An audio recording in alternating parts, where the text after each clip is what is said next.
Namaste. Welcome to Namaste. day three. Thank you. Welcome to day three of the uh, Shakti, Navaratri Shakti Breathwork workshop. We've had 2 days earlier, and I know some of you have had a little difficulty with channeling the breath into the tailbone and up the spine, a technique that is called the Hanuman Master Breath. You might wonder why I call it the Hanuman Master Breath. So, a short story to familiarize you with what happened. There was a time when I had a very bad case of fibromyalgia. It's a terrible condition. The pain in my shoulders and the back was very, very bad, and I couldn't sleep at night. I would toss, turn, right, left, etc., etc.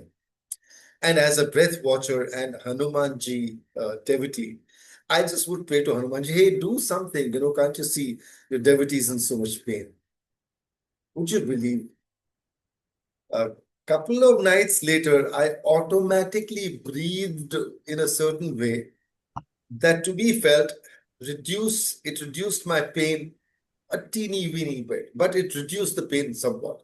So as I continued lying in bed, I continued practicing that technique, and yes, I felt there was a change in the pain, etc., that I felt because of fibromyalgia, and then I continued doing it over the next uh, month, almost every morning, combined it with my exercises and so on. Month later, that fibromyalgia pain was gone, and it's never come back. And then I saw that this particular breathwork technique was so powerful. It helped me deal with so many different conditions. Uh, I had a condition called hemorrhoids. In India we call them piles. There is an anal swelling and sometimes bleeding from the anus as well. Gone, and it's just not there anymore. Numerous other conditions like sciatica once. I once even used it for growth that I had on my lower jaw. I had had some dental work done, which kind of went off for some reason, didn't go well. And then the swelling developed over a period of time. Initially, it was soft, then became very hard, almost like a tumorous thing. And at just that time, a friend of mine, his wife, had had something similar, that she went through. And then she was diagnosed with jaw cancer, and then she went through operation, and then the jaw was cut out, and all kinds of things. And I was scared because it cost him a lot of money. And I said, if I'm going to be in that situation, I don't think I'll be able to take the costs. So one day it struck me, why don't I use this breathwork technique? Maybe it'll help. And I would show Dolly, my wife, every day. Every day, after I started doing that, it reduced a little, a little, a little. 5 days later, that tumorous thing was gone. So, what we are starting to do with the Hanuman Master Breath is still the baby steps, early stages, but it's a very, very powerful breath. And once participants here master it, I should be able to also help them understand how to use it to heal many different conditions within their system, within their beings. So that's how I got to name it Hanuman Master Breath, and it's central to almost all my breathwork techniques because Sushumna, in any case, is key. That is the key to our system. If our Sushumna is in good condition, working well, activated, it has a very, very beneficial effect on all areas of our life, all aspects of life. So, coming back to what we did yesterday with the Hanuman Master Breath, which is channeling the in breath and the out breath from the tailbone up the spine. Does anybody wish to share what they experienced over the last 24 hours or so? Whatever your experiences were. Difficulty also. I mean, if you had difficulty with it, that's fine. If you don't tell me, I won't be able to guide you. But if you tell me what difficulty you faced, what was the nature, where you seem to get stuck, I can try and guide you. So please do go ahead. Share. Hi, it's Yes. Michelle. I have a Yes. question. Yes, Michelle. Oh, I'm sorry. Someone else had their hand No, raised. it's okay. You can go ahead. Go Oh, ahead. Yeah. okay. Thank you. Thank you so much. Thank you. Well, at first, I think someone else brought it up yesterday. Because on these 2 mornings I have to leave early, so I felt a bit rushed to start, which is I know not good, but I could do only the exhale or the inhale. It was hard to do both. Okay. But I have to say later in the day when the day got a bit stressful, I Mhm. did have this like inner peace that I became aware of. Mhm. Um, which I feel was from the morning. But Mhm. I guess I just wanted to ask, and maybe you'll say it throughout the rest of the class again, Mhm. how just to do both the inhale and the exhale, where Mhm. you feel it there at the base of the spine. So the good thing, obviously, Michelle, is that you were actually able to experience it both for the inhale and the exhale, though not both together, which means immediately after the inhale, when you exhale, maybe you did not feel it that way, but separately, you felt both the exhale and the inhale, which is a good start. With practice, we'll get there as well. So I'll come to that. But do you have any follow-up question to that? Yeah, and that sense of calm, that sense of peace, because your sushumna is getting activated, it does magical things to you. Whenever the sushumna is active, it works its way through the different chakras and impacts people in different ways. But having said that, it can also bring up some old stuff, sometimes old pains, old injuries, something that is, submerged inside our being somewhere, some trauma sometimes, even that can come up. But there are ways to deal with that, which also I'll try and focus on as we go. Okay, yeah, thank you for saying that because before I had to leave, I did feel a sense of like I had a few tears. Mm, I'm not really sure exactly what they were mm, for, mm, if mm, something old or not sure, but they felt kind of like a release. mm. Uh, so I I once so had thank a you. For, participant again from the I'm sorry if I interrupted you, but I once had a participant from the US, and when she started doing this, that's exactly what she said. She was in tears, but it was very cathartic. It seemed to just bring out stuff that was somehow stored up inside and needed some kind of an expression, and it helped to bring that out. But breath is a very powerful thing. And since we are accessing the Sushumna Nadi, which goes through all the major chakras, therefore, these chakras are storehouses of different kinds of not only emotions, but also a lot of karmic memory, a lot of old stuff that we were not able to deal with, kind of sort out. Because whatever we go through in life, ultimately is to help us raise our consciousness. That's the goal of life to me. Very clear. As human beings, the biggest thing that we can do for ourselves and for everyone else around us is to raise our consciousness. I've touched upon this topic in different ways through the last couple of days. Consciousness is what differentiates, say, human beings from all other forms of life on earth. And because we enjoy a certain level of consciousness that's relatively higher than what we see around, look how we dominate over everything else on earth. There could be other reasons as well, but consciousness definitely plays a role. As consciousness rises, intelligence also is affected positively. But I'm sorry, I'm digressing. Uh, if you have anything else you can ask, Michelle, please continue. oh no, thank you. Yeah. Thank you so much. Susanna, thank you. Susanna, you had something to say. Good morning. Good morning, everyone. Namaste. Um, yeah, so I've been trying. I know I missed the first day, but I watched the video that night and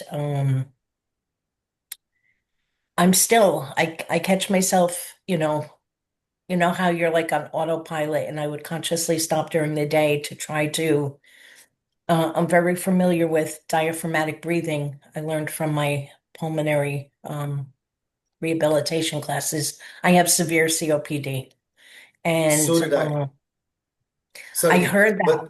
but yes. Please I go heard ahead. that Sorry. on the video, and I said to Mhm. myself, I'm struggling to breathe, and he's teaching breathing. How crazy is this? Um, Yes. I learned diaphragmatic breathing then, and I used to lay down and put my hand on my chest and my belly to make sure Mm, it was going up, not the hand on my chest. mm, So I'm a very good belly breather, but I have mm, trouble, and I find myself I have a lot of difficulty exhaling through my nostrils, and I find the only way I can get all the air out of my lungs is to purse lip breathing instead of mm. breathing out through my nostrils, which I know is the ideal way. So I was wondering, and I kind of fell off the bandwagon of using my neti pot to clean out stuff, but I Mm, was mm, wondering mm. if maybe you could speak to Yes. better ways to breathe out. I'll tell you briefly about this. I teach a program called Three Dosha Balancing. In Ayurveda, they speak of three major imbalances: Vata, Pitta, Kapha, which are Vata would be air related, gas related, and Pitta is acid or acid reflux, that sort of a thing, acidity, that sort of a thing. Pitta and Kapha is phlegm related. Phlegm affects the upper part of our body. Pitta affects the central part of our body, and gas affects the lowest part of our body. And therefore, you'll find people who have gastric issues, for example, they may have knee, joint pains, etc., and of course other things as well, but primarily these. Uh, Kapha affects the upper part, the upper third of the system, and therefore, the lungs, the respiratory system is affected. So look out for the Three Dosha balancing program. I plan to hold the next one in October. It's usually also a 10-day program. There are certain commonalities between what we are doing here and what we will do there. But whatever you do here will bring you to speed so that you actually get the maximum benefit out of that program. Having gone through COPD, and there was a time when my doctor actually prescribed a vaccine for pneumonia and regular flu vaccines every year. And I said, nothing doing, I'm not touching them. I have my breath, I'm going to heal myself with breath. And that's precisely what I've done. And today I breathe better than I did maybe 30 years ago. And this is after 40 years of smoking, including 20 years of 40 cigarettes a day. So I damaged myself. Luckily for me, I was connected with breath. It kept me going, and I'm doing okay. But look out for the Tridosha balancing program. It'll help. Get started with your neti if you can. But before that, try and gargle every morning at least, or maybe even twice a day, since you have COPD. Gargle twice a day. If you can make a tea infusion, use a tea bag. You can use a black tea or green tea, either. Both are fine. Add a pinch of salt. And if you're okay with it, add a little bit of turmeric as well. It'll help to heal this whole area, release whatever congestion is there. In fact, the Hanuman master breath technique that we are trying to master now is going to push things up towards the throat. So, therefore, for everyone, gargling regularly will be very useful. It will tend to move things up into the throat area. This chakra is called the Vishuddhi chakra. Vishuddhi chakra, in a sense, you can think of it as a filter or something that filters what is moving through the body. So the Vishuddhi chakra, in a sense, traps anything that is moving up so that it doesn't go up much more. It does, when there's too much buildup of, for example, phlegm, it does get into the sinuses and so on and so forth. But if you keep the throat area cleansed over a period of time, you will find that sinus doesn't affect you so much. It's a slow process. It'll take time, but you'll get results, and they're very, very rewarding. When you're able to get a nice, good breath in, it feels very rewarding. So start doing this. Do the Tridosha balancing program in October, and I'm sure you'll feel very, very different after that. Thank you so Uh, much. I have shared some videos on my YouTube channel. So if you go to my YouTube channel and you search for a Tridosha balancing or the Shvasko Shuddhi Kriya, I'll write it down in the group and look at some of the videos serially, 1, 2, 3, and so on. You will get an idea. But doing a live program is always better. I hope I'm sorry for such a long answer. Thank you. You're welcome. Anyone else? The question was, what was your experience with? Yeah, Ishwari, I think you wish to say something. Well, sorry, I don't have a question to that. I'm asking a question, piggybacking off of what Michelle said, because I was the one who said I'm having difficulty with the inhale and the exhale from the tailbone. So I still have difficulty with that. So my question to you is, can you speak to the direction of breath for the inhale and the exhale? So I guess I'm not able to understand if I'm breathing from my tailbone, both for the inhale and the exhale, then what is Good the question. direction I'll of breath? explain. You remember yesterday I mentioned a microcosmic circuit, something that goes up and down like this, down, turns, and goes up. So when we breathe in through the nostrils, the sense we get is the breath seems to first move up towards the head somewhere, turn, and then move down. Some people might feel it till the lungs or the chest area. Some people might feel it in the belly region. Some might feel it lower as well. Ideally, you should be able to start feeling it in the Mooladhara, especially if you do some of the breathwork programs that I teach. But be that as it may, as you continue doing it, you'll get a sense that your breath is beginning to go lower simply by learning to belly breathe first and allowing it to become your default breath. If belly breathing becomes your default breath, your breath will move much, much more easily and it will begin to go downwards, especially with some of the techniques that we are doing here. So please try doing that. No, but And what the direction? So then So, what's the exhale? Yeah. Okay, I'm sorry. It was an indirect answer. When you breathe in, your breath does go in and then down towards the wherever it goes, the lowest part, right? That's the in breath. Your out breath also normally comes up along the same path. What have we changed? We have tried to bring in one part of the system which is normally not experienced, which is the channel from the tailbone, which is called the Sushumna. We are trying to access that channel first we first try to exhale through that channel so that the breath would begin to move up through the Sushumna channel and you would get some kind of an experience of that pathway. Since some were doing it and some were not, I also try to include the inhale from the Sushumna. Now, when you breathe from the Sushumna and you're pulling your breath up the spine, naturally there is no inlet for the breath at the Sushumna. So the supply of breath is actually coming through the nostrils. So in that sense, you feel something like like an elevator shaft. One part moving downwards, one part moving upwards.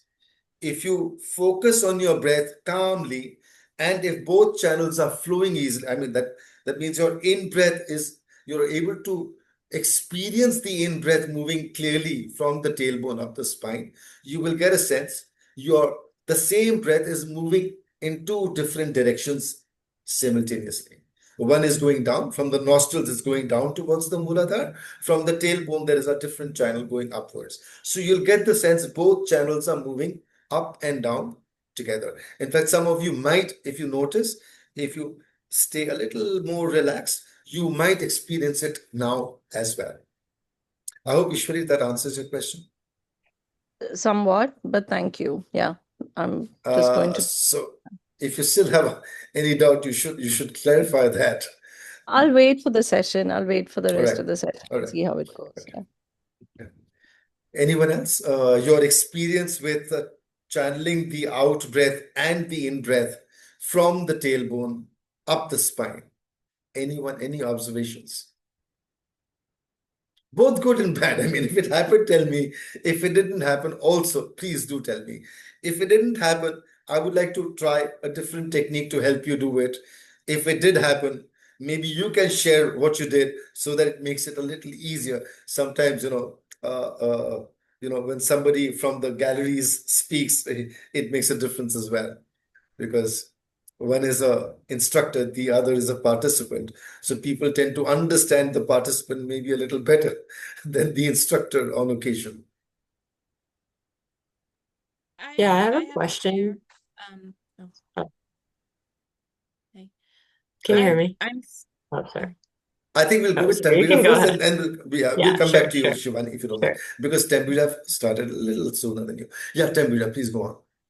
I'm still working on from the tailbone. On the first day, I think I got it a little bit, and I'm still trying to get in the habit of doing that. So I'm still practicing that. But I have noticed that the tension in my jaw, I don't grind my teeth, but I tend to bite down hard.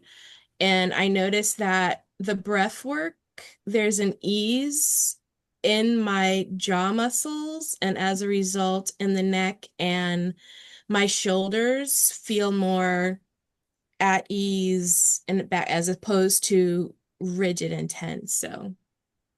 So when we are using the Sushumna, when we are channeling the breath from the tailbone, essentially we are activating the vagus nerve.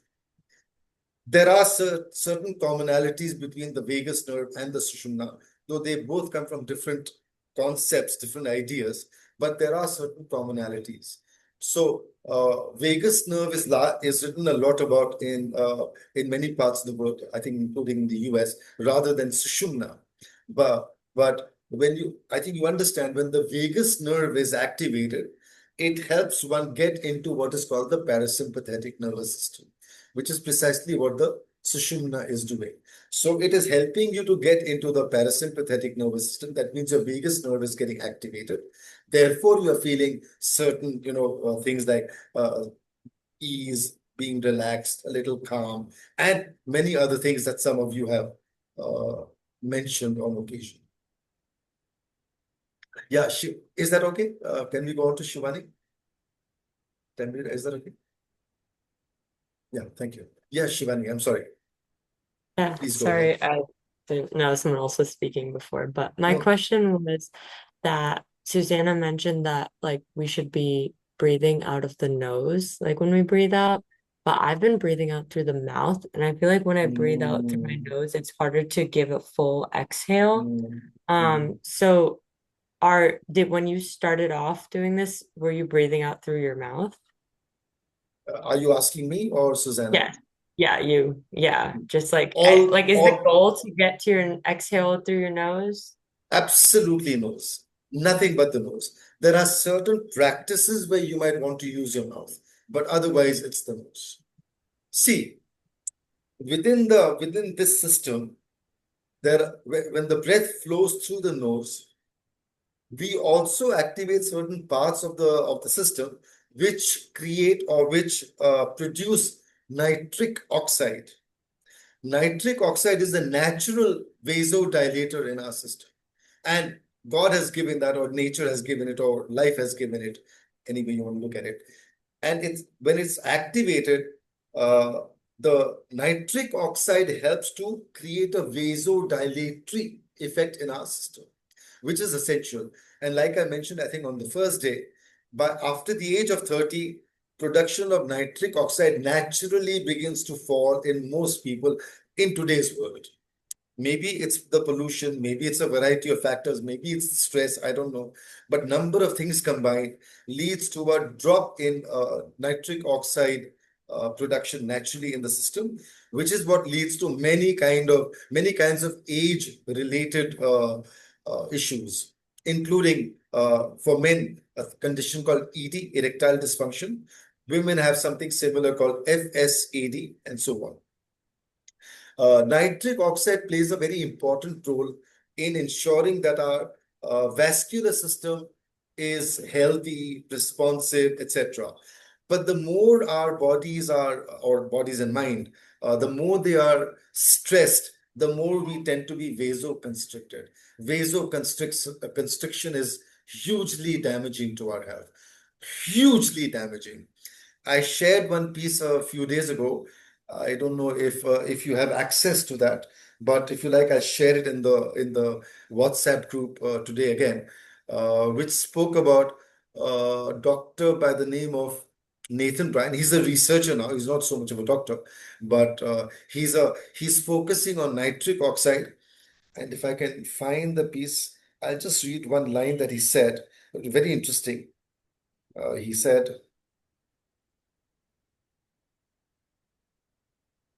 yeah, the future of medicine and healthcare around the globe is going to be dependent upon nitric oxide product technology. That's what he says. But the main thing is on nitric oxide. Of course, he's talking as a scientist and researcher and now an entrepreneur as well. He's talking about the product technology because he's not learned about the Lotus Opening program, which you are going to learn, where you will be able to induce vasodilation in your system without necessarily having to resort to any kind of nitric X or external nitric oxide use. Simply with the power of your breath and attention, you will experience vasodilation, and I'll prove it to you. I mean, it's not just that it's something that you will imagine. I will show you how it's creating the vasodilatory effect in your system. But can you imagine a researcher who goes on to say that the future of healthcare and medicine around the globe in about 20 years is going to be dependent upon nitric oxide product technology. It's a huge statement. I'll share that piece. In fact, let me share it right away. I'll share it in the group. Whoever is there will be able to access it quickly. And I'll add The it others- into the post-class email too. Okay, yeah. One more question. We're coming up on the half hour, but one more question. Yes. Do you have any direct tips for students who don't feel that they're breathing out of their nostrils, in terms of, will the gargling help with that? Do you have other tips for this? Just so that there's a clearer understanding of like how to achieve the exhale through the nostrils rather through the mouth, especially for people who are not used to doing that and who are struggling. So one request to all of you, even as I continue to speak or even as we continue to interact, please stay focused on your breath. Be very relaxed. Keep your belly relaxed. Try and move your breath from the tailbone up the spine. Continue doing this. To answer Ashaji's question, very often people who are dependent on breathing with their mouth, part of the reason is primarily because they're not able to breathe through their noses. In part, it could be because it's a habit. In part, it's also because the airways are blocked. Breathing through the mouth is very bad for health, extremely bad for health. You have to get into the habit of nasal breathing. Now, cleanse your system. Gargling, Jal Neti. Jal Neti is a system where you take some water in a pot. Nowadays, they actually have other ways as well. But it's like a nasal rinse. You take water, warm water, usually about, say, 35, 40 degrees, but not much warmer than that. And tilt your head, pour the water through one nostril, let it drip out of the other, and then blow out whatever extra water is there, and then reverse it with the other side. So warm water, add a pinch of salt, very good to cleanse. But I don't recommend you start with that immediately. Do your gargling for a couple of weeks. Gargle every day, maybe even gargle twice a day. Fairly intensive gargling. It'll help clear out a lot of the gunk that may have collected over there. And then when you go for the nasal wash, that'll be much easier. The Sanskrit term for that is Jal Neti. Jalneti. Jal Neti. Very good to cleanse, especially the sinuses and so on. So that should help with the people with issues connected with the breath, not working through the nose and then having to use their mouth to breathe. But cleanse your system. And also what we are doing now, when we are channeling the breath from the tailbone, we are cleansing the Sushumna. In many ways, Sushumna plays a key role whenever there is a block or a blockage, or there are blockages in our system. The Sushumna is blocked. That's why we are also not able to breathe. See, what is the Sushumna? If you feel your breath, normally you will feel either one of the two nostrils is flowing. See, put your fingers like this below your nostrils. If both nostrils feel more or less the same, it means the Sushumna is active. If you feel the breath more in one, that's a sign that that particular nadi. So the left nadi is called Ida, the right one is called Pingala. So one of those nadis is active. Usually for most people, it's either this or that. Very few people feel both the Ida and Pingala equally, and that is a sign that it's the Sushumna. Yeah. Any other question connected with this? I would love you to share, what your experience is with the in-breath through the tailbone.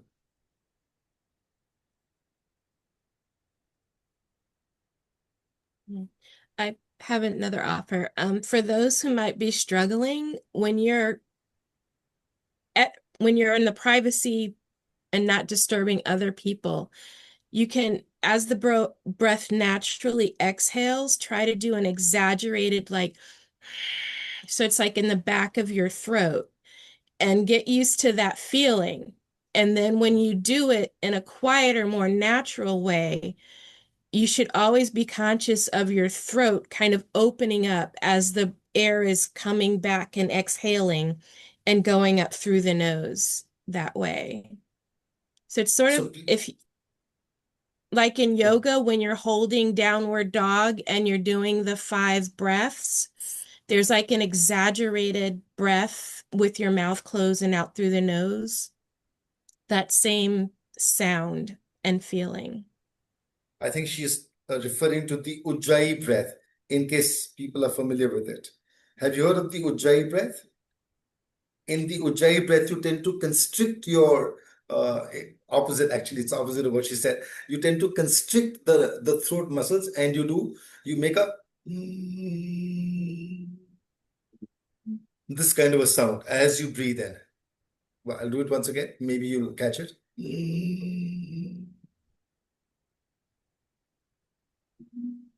It's called the Ujjayi breath. We are not going to go into those slightly more difficult, slightly more esoteric kind of practices, but maybe you can try the Anulom Vilom, which is also called the Nadi Shodhan. Let's try that for a few minutes. Let's do a little bit of Anulom Vilom, because Anulom Vilom helps cleanse the nadis, and that might help you to feel the breath a little more in the Sushumna.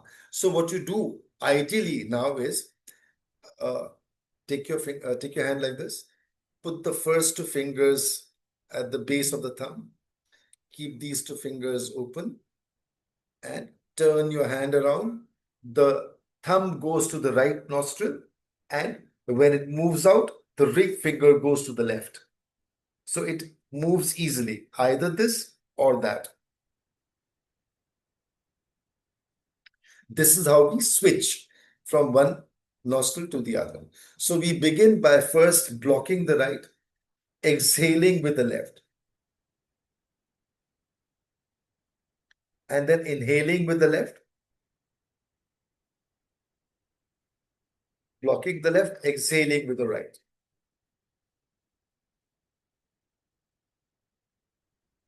So when we do this, try and bring your attention to the tailbone, just that much. For every inhale and for every exhale, try to go through the Sushumna, through the tailbone. Rajogi, I'm going to spotlight you. I can't spotlight you. I wanted to. Okay. Everybody can use speaker view so that they can see. I don't know how to do that. That's okay. If everyone uses speaker view, then they can see you more Okay. Okay. So we put the first two fingers at the base of the thumb, turn the hand around. The thumb goes to the right nostril, the ring finger to the left, so that it can switch easily.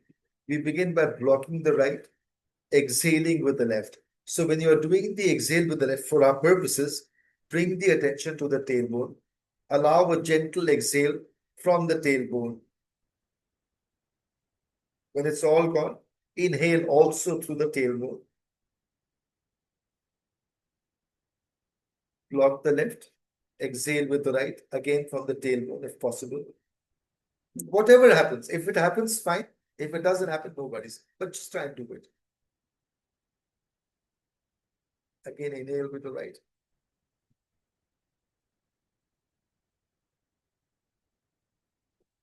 Block the right, exhale with the left.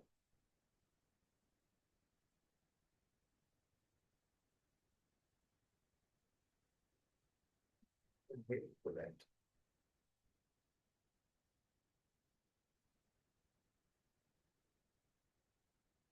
Exhale with the right. Try and bring your attention to the tailbone. See if you can channel both the inhale and exhale through the tailbone. And do tell me what comes into your experience. Please continue doing it. Please continue for a while. See how it works.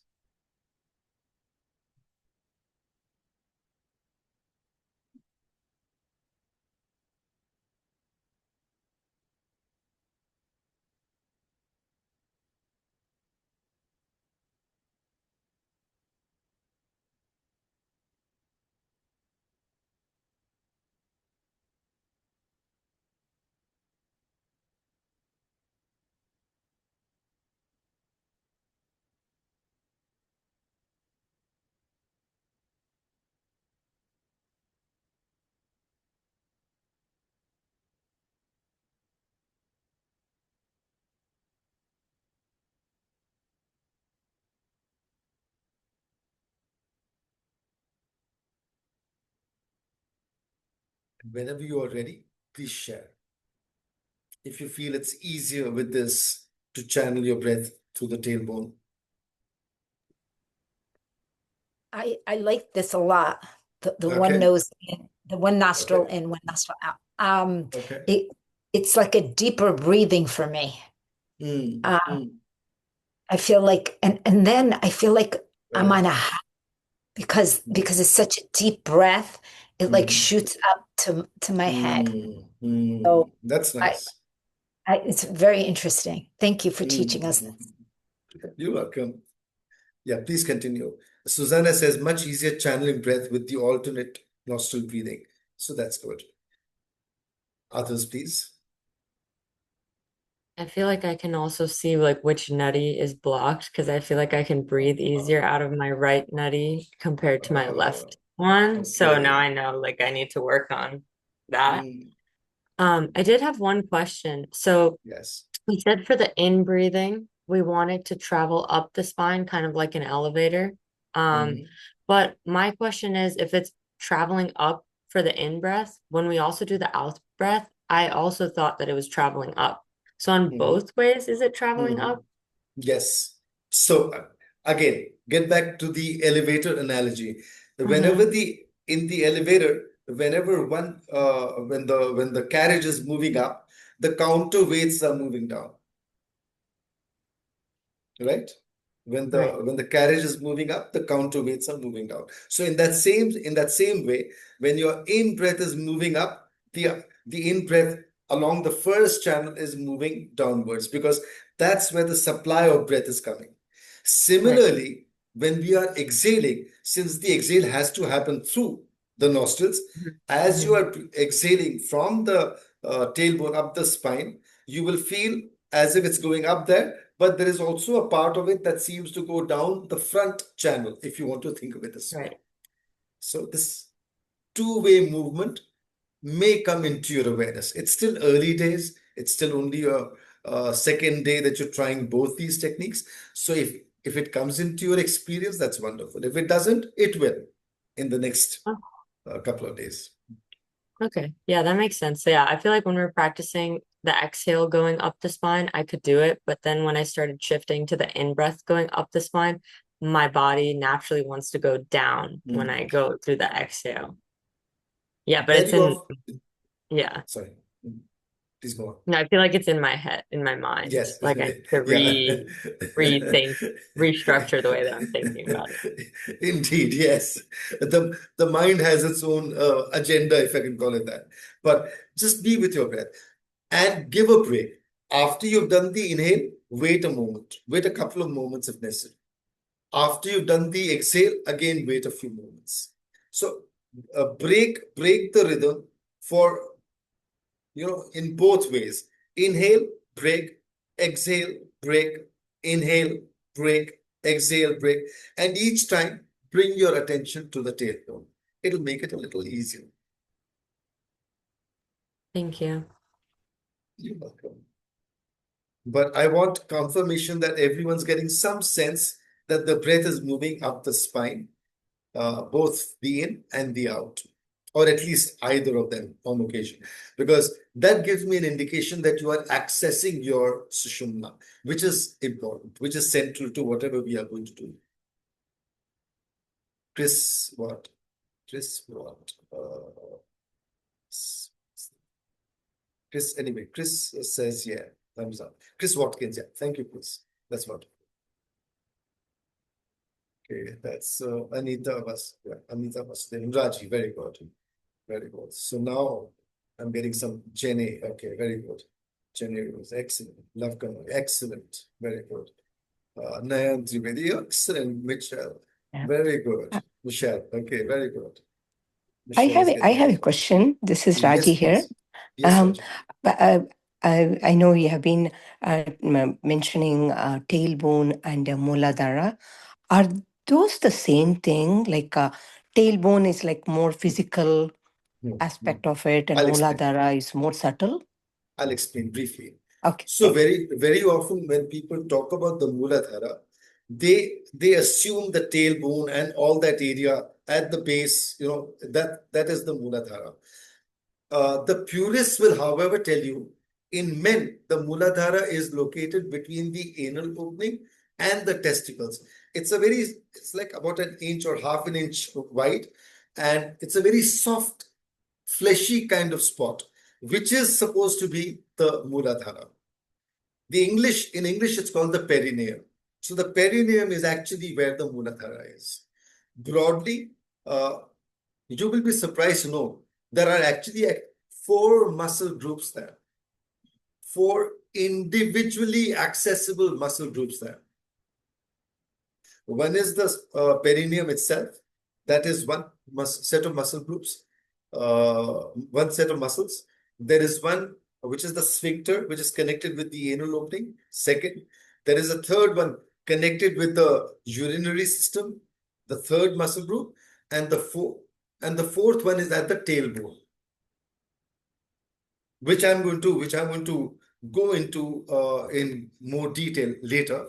But for now, so very often people assume that any of these muscles or all of these muscles together, if they actually feel that they can access these 4 different muscle groups individually, then they feel any or all of them comprise the Mooladhara. But the purist knows that the Mooladhara is actually the perineum. In women, it's a little higher on the back wall of the cervix. So you'll feel little. In fact, somebody asked me a question connected with this on WhatsApp.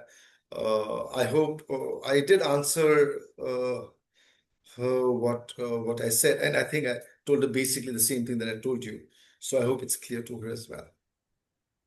Yeah, I had asked that question on Okay. WhatsApp, and yeah, the Yeah. answer is clear. Thank you. Yeah. So Thank you. now you are able to visualize the red lotus, the 4-petaled red lotus at the Mooladhara clearly.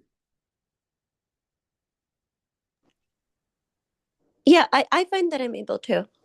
Okay, excellent. So there's a question from Iman. Is the goal eventually to always breathe from your nose, even when exercising? Absolutely. Absolutely, yes. That is the goal.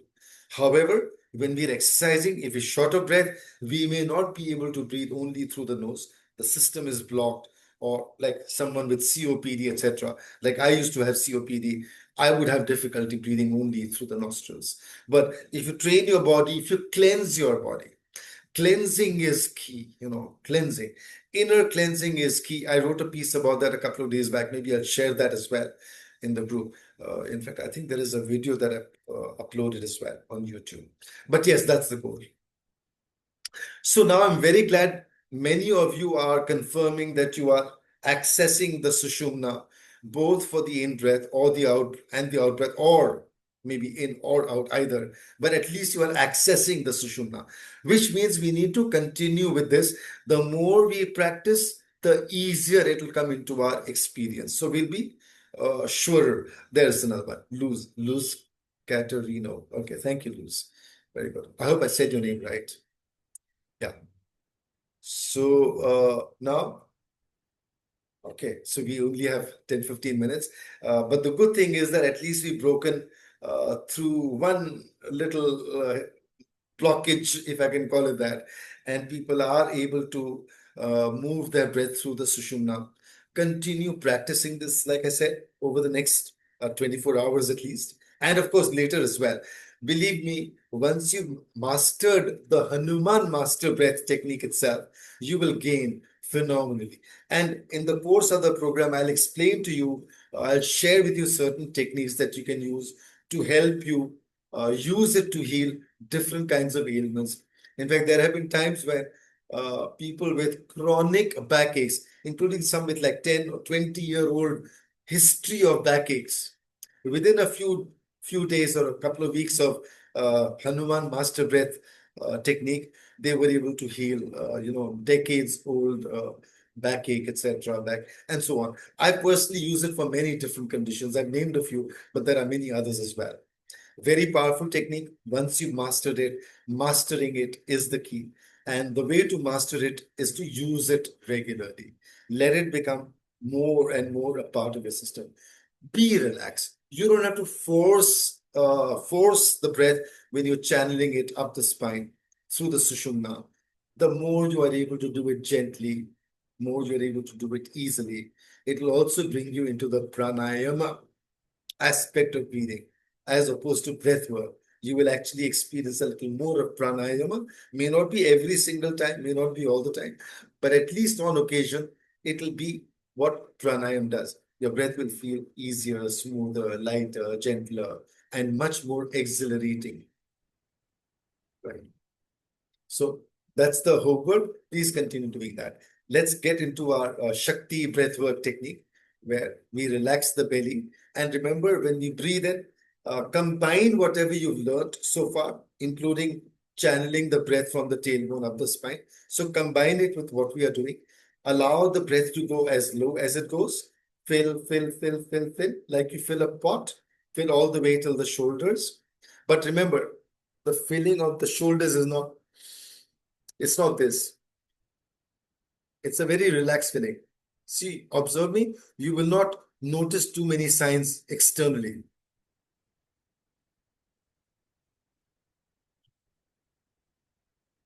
I'm doing it faster so that you get a sense of the difference.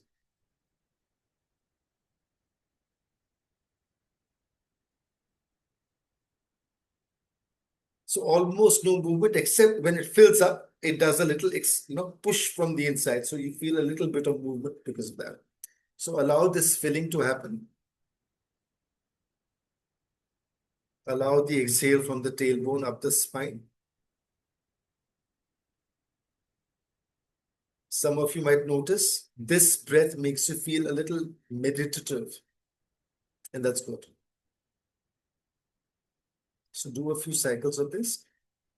And then as we breathe in, we'll first repeat what we did with the first day, the second day, and then we'll do what we need to do for the third day. We won't do too many repetitions, otherwise we'll overshoot our time maybe. So do a few cycles first. Circulate your breath through the spine as much as you can. Gently. The gentler, the better.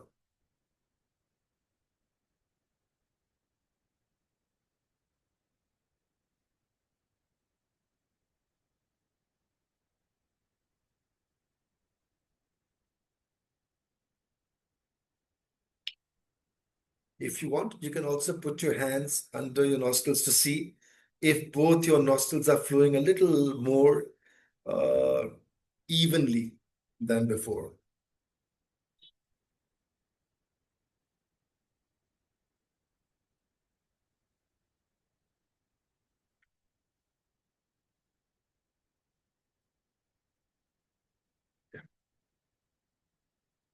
Now, as we breathe in, channel the in breath from both the nostrils towards the base chakra, towards the Muladhara, which means somewhere near the perineum area, the Muladhara.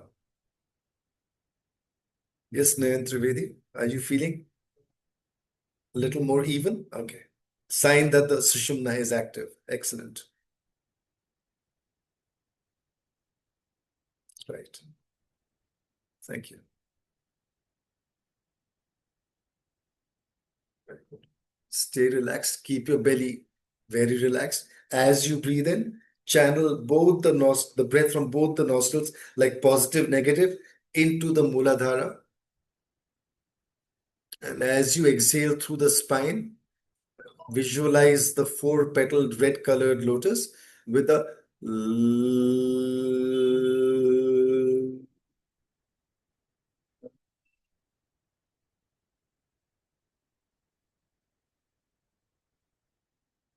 breathe in fully.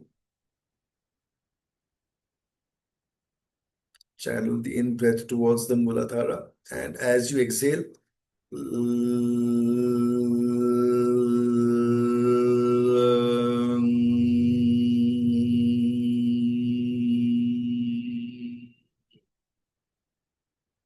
be observant of the sensations that may come into your awareness.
Please do the Beej mantra as well as you do your breath. Let's bring our attention to the chakra, 2 finger widths higher. Visualize a 6-petaled orange colored lotus. The sound is VAM, VAM. You may say VAM, or you may also say VANG. I like to say VANG. So devolves into So to So I cover that base as well. Channel your breath into the spot 2 finger widths higher than the Muladhara, which is the Swadhisthana or sacral chakra area.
Now we bring our attention to the solar plexus.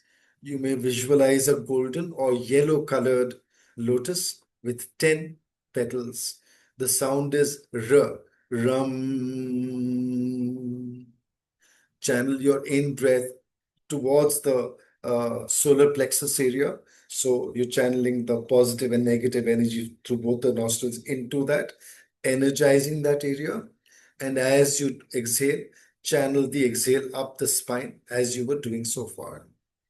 And say rung as you breathe out.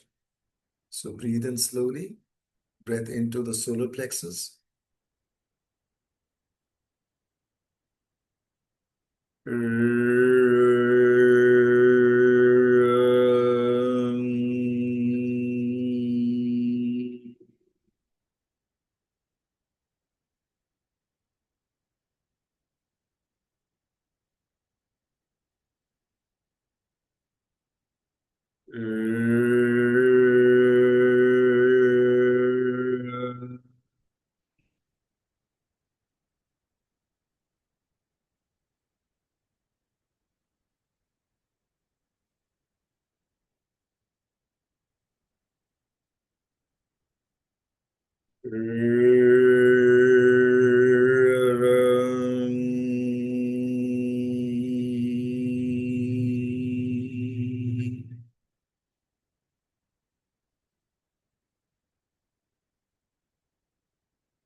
We'll do 3 ohms. You can channel them any way you want.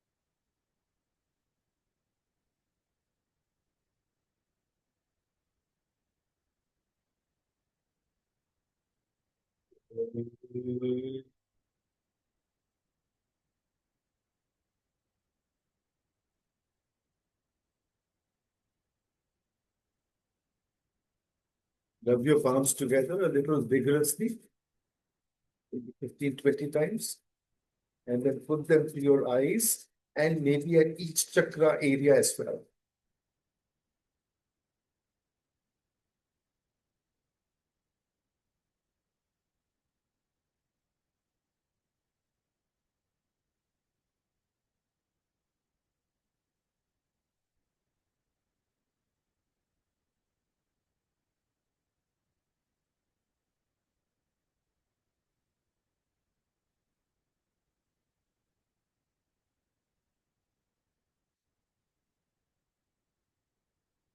Hope you enjoyed that.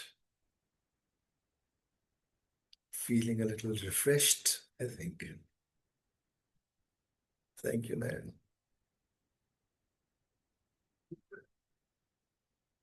If anyone has any observations, any questions, we can take a few minutes.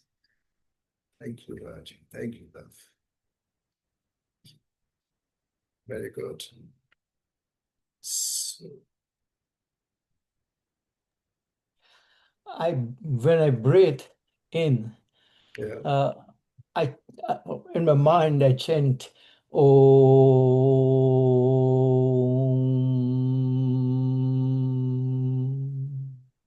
Thank you, and man. then exhaling.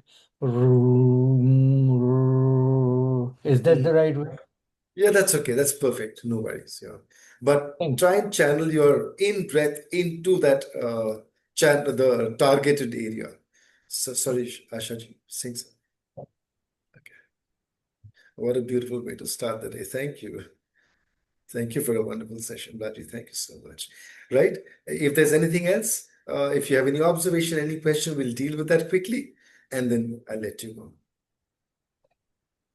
I have a quick question. So Yes, when we're sure. chanting like Lam, we're channeling like the Muladhara.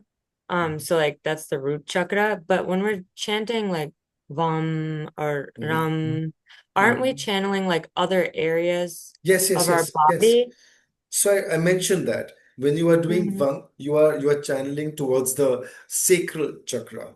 When you're doing the Rang, you are doing it to the solar plexus. So when The we breathe Manipur. in, should they Yeah. reach only those areas, or should it still Yeah. go to the Muladhara and then stop at those areas? So basically what we are doing is the breath first goes into those targeted areas, and if you continue to pull your breath from the tailbone, it's like it's touching that area and continuing up the spine. If you're able to channel your breath via the spine, that's wonderful. So Okay, thank you. in a sense, it's like grounding it in a sense. Right. So then when we imagine these lotuses of different colors, they should be like in those areas where that chakra is Yes. like physically. Yeah. Yes. Largely that. See, these petals that we visualize or that we speak of, they represent, in my understanding, the connections from that area. So in the Okay. Muladhara, from that area, there are 4 connections or channels that move. From the Swadhisthana, there are 6, Manipura, 10, and so on. When you come to Okay. the Sehasrara, it's 1,000. Wow. So, yeah. Okay, thank you. Right. Thank you so much. Namaste. Have a beautiful day, and I will see you tomorrow at the same time. Thank Namaste. you. Bye-bye. Bye-bye. Thank you. Bye-bye.